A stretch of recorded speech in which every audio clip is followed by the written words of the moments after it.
Hi, boys and girls. Mrs. Kappel here. I am trying out a new video recording system. It's called Screencastic, kind of like Screentastic, and we'll see how it goes. My hair is a little messy today because I was outside with the puppy, and it's a little windy out there. So, speaking of windy, I got a book today. Not that it really has anything to do with wind, but there is a character in here that does a lot of huffing and puffing, kind of like the wind. The Three Little Pigs by James Marshall. Isn't that a beautiful cover? Look at those pigs. So, looking at the cover, is it actual photographs of pigs? No. Does it look like the animals or the characters are going to be talking? Yep. And they're wearing clothes. So, what does that tell you? Fiction or nonfiction? Fiction. That's right. Fiction means fake or fairy tale or fantasy. Lots of sounds. The Three Little Pigs. Retold and illustrated by James Marshall, which means he wasn't the original author of this story. It was passed down maybe just by words, by spoken stories. And it's dedicated for Adrian Scott.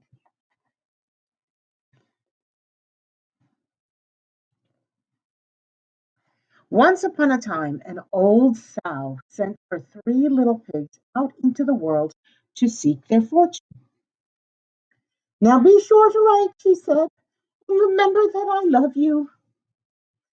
So an old sow is what? What's an old sow? Or what is a sow? It's a female pig or a mother pig, right?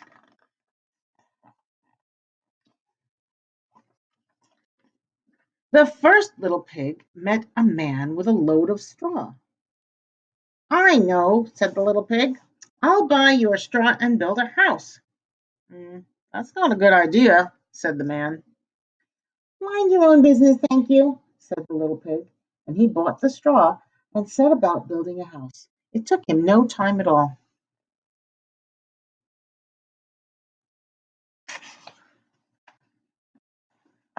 Very soon, a lean and hungry wolf happened by. Pig was just about his favorite food in the world.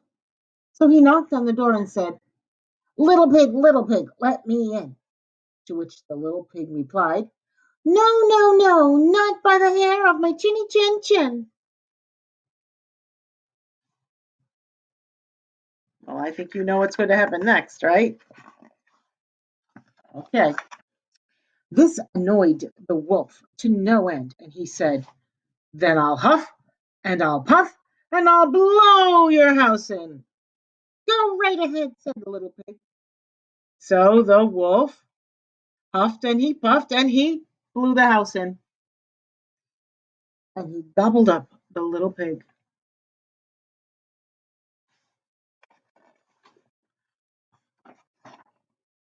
The second little pig met a man with a load of sticks. I've got it, said the little pig. I'll buy those sticks and build a house. I'd think twice about that, said the man. Oh, pooh, said the little pig. What would you know? And he bought the sticks and he went to work building a house. Very pretty, he thought. No sooner had the little pig settled into his pretty house that the wolf happened by. He was still hungry, and he said, little pig, let me in. To which the little pig replied, no, no, no, not by the hair of my chinny chin chin. Certainly is a pretty house. What's going to happen to it? Well, the wolf didn't care for that at all, and he said, I'll huff and I'll puff and I'll blow your house in. Ha, ha, ha, said the little pig. So the wolf huffed and puffed, and he blew the house in, and he gobbled up the little pig.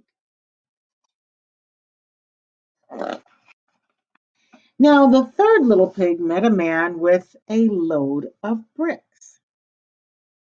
These bricks will make a fine sturdy house, said the man. Capital idea, my good fellow, said the pig. So he bought the bricks and set about building a house.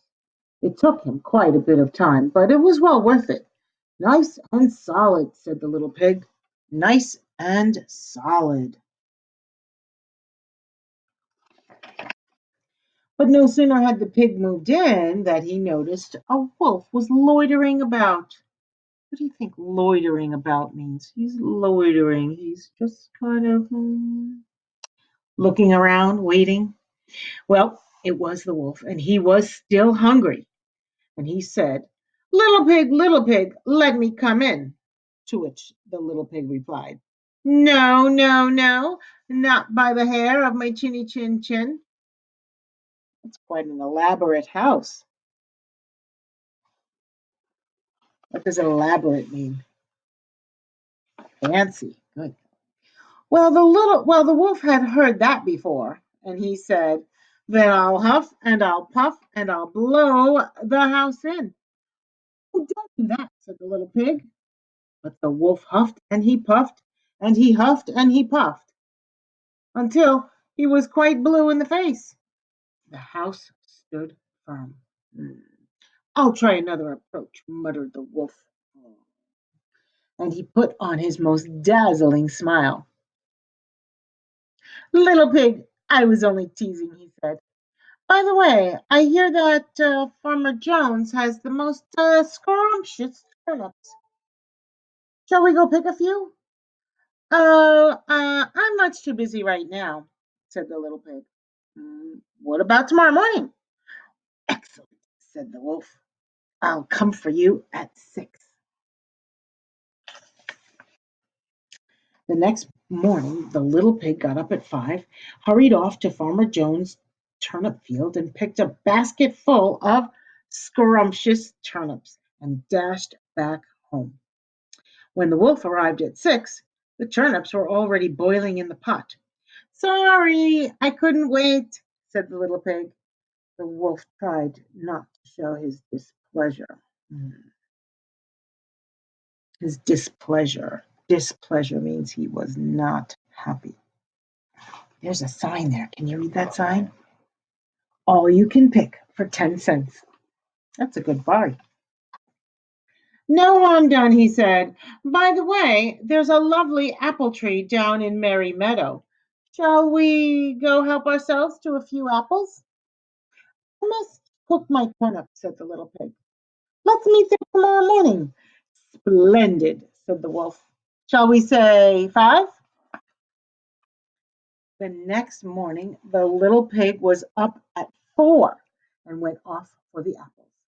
It took longer than he expected to reach Merry Meadow, and while busy gathering apples in the highest tree, he saw the wolf approach. Do try one of these, he called down, throwing an apple as far as he could. When the wolf chased after the apple, the little pig shimmied down the tree and made it safely home. Shimmied. What do you think shimmied means? He, oops, over here. He scurried down the tree. Shimmy. He just wiggled his way down very quickly. The next day, the wolf came again. He was really put out.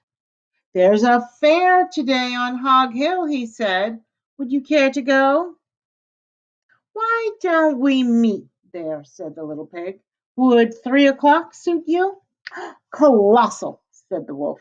3 it is. Just to make sure who's going to be there. At 1 in the afternoon, the little pig went to the fair and had a fine time. So fine that he lost track of the hour. And suddenly, out of the corner of his eye, he saw the wolf coming up the hill. Without a minute to spare, the little pig jumped inside an empty butter churn and rolled down the hill toward the wolf. Well, the wolf was so scared, he ran all the way home. Well, let me tell you about a butter churn. Back in the olden days, you would put milk or cream, you would put cream in there after you've milked your cow. And this stick would go up and down because inside there was like a little plate or a little round thing, and it would go up and down and up and down. And basically, it would mix the cream and then it would turn it into butter. I I can talk to you about that when the book is over. So he climbed into that churn and rolled down the hill, frightening the wolf all the way home. That evening, the wolf went to the little pig's house and told him how frightened he'd been. A great round thing came down the hill. Frightened you, did I? Said the little pig. That great round thing was a butter churn, and I was inside. This was simply too much for the wolf to stand. I've been nice long enough, he cried. I'm going to eat you up right now. And he climbed onto the roof. When the little pig saw this, he put a big iron pot into the fireplace and quickly stoked the fire. To stoke the fire means that he was putting lots of wood to make a big fire. To stoke it means to build up the fire, make it even hotter. Why do you think he's going to do that? Here I come, cried the wolf. Dinner time! You can say that again, said the little pig. And he cooked that mean old wolf and gobbled him up. What a surprise ending to that story, boys and girls. This story was very, very unusual for me because it was retold by James Marshall. He kind of changed the story around a little bit.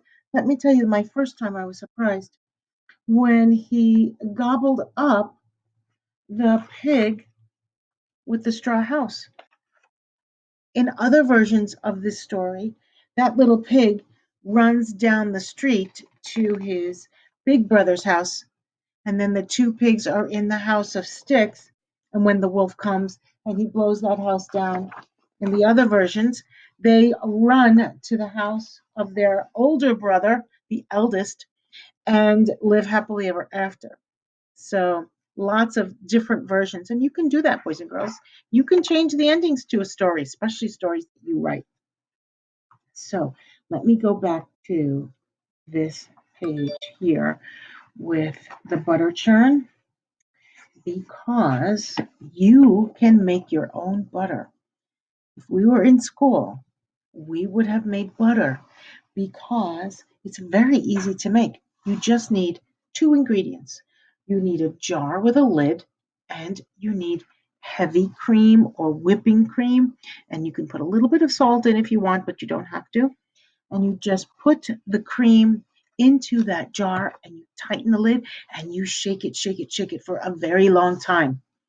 And when you start to see the cream separating from the liquid, it'll look a little like water on the top, and then the lump of soft butter will be on the bottom.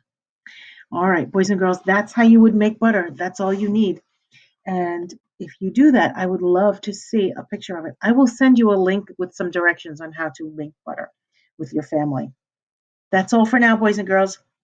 I hope you liked my story, and I can't wait to hear and see from things that you are working on at home.